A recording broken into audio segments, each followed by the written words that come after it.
क्या तुम पर? तुम ऐसे करो फौरन थाने आ जाओ।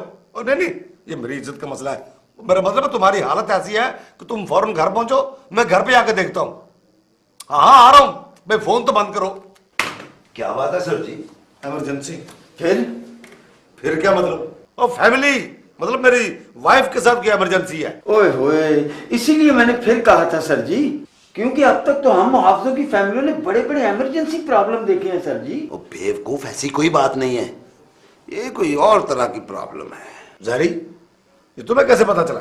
ओ सर जी, आपकी गुफ्तगू से अंदाजा हुआ जनाब। वाह वाह, साहब अपनी फैमिली से गुफ्तगू करेंगे फोन पर और मतहत अंदाजे लगाएंगे। नहीं नहीं सर जी, मेरा मतलब था कि वो। हेलो। अरे मैं कहती हूँ फौरन पहुंचो घर। आ रहा हूँ, समझ लो। तुम्हें तो मैं आकर निपटूंगा।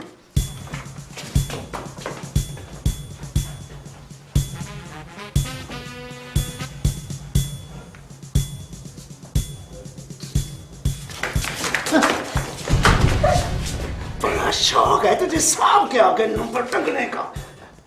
माफ कर दे सर जी। वैसे तो